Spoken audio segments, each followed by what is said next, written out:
Now Joab, the son of Zeruiah, perceived that the king's heart was toward Absalom.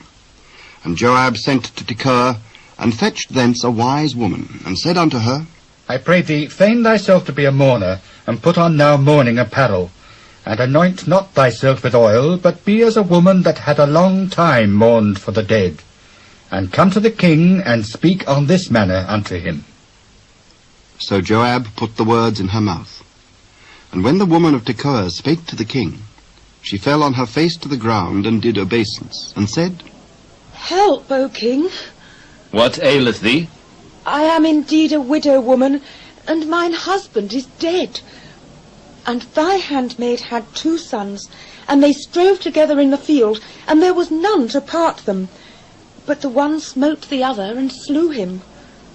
And behold, the whole family is risen against thine handmaid, and they said, Deliver him that smote his brother, that we may kill him for the life of his brother whom he slew, and we will destroy the heir also. And so they shall quench my coal which is left, and shall not leave to my husband neither name nor remainder upon the earth. Go to thine house, and I will give charge concerning thee.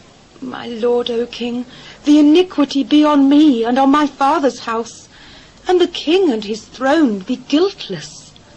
Whosoever saith aught unto thee, bring him to me, and he shall not touch thee any more.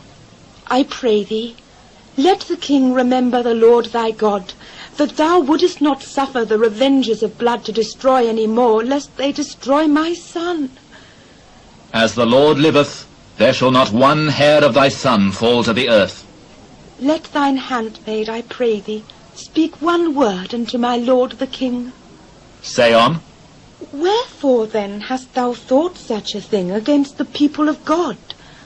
For the king doth speak this thing as one which is faulty, in that the king doth not fetch home again his banished. For we must needs die, and are as water spilt on the ground, which cannot be gathered up again. Neither doth God respect any person, yet doth he devise means that his banished be not expelled from him.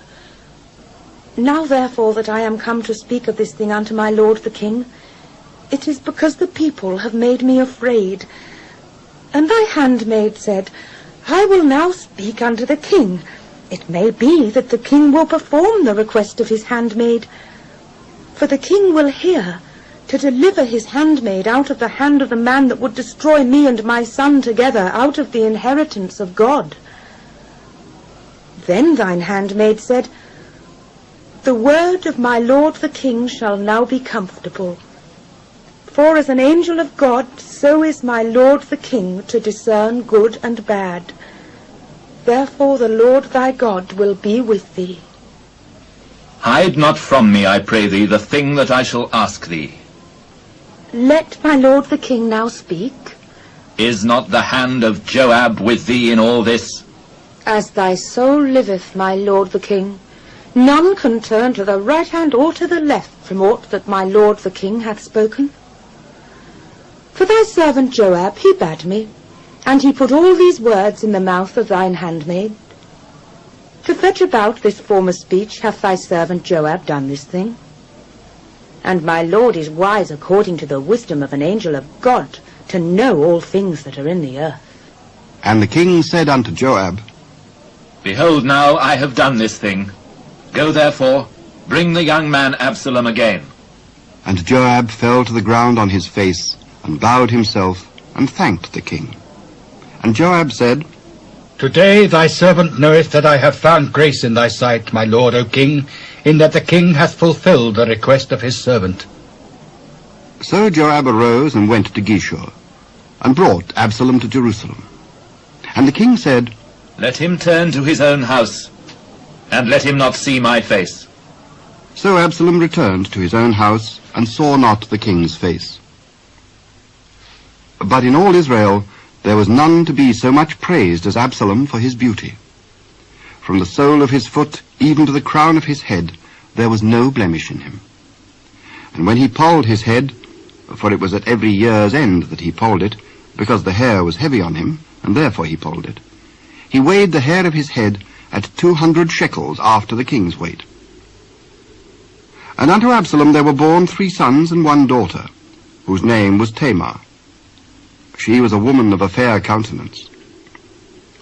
So Absalom dwelt 2 full years in Jerusalem, and saw not the king's face.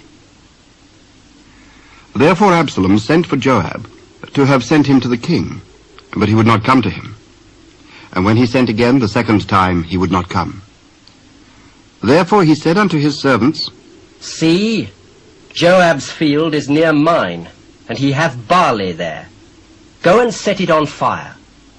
And Absalom's servants set the field on fire.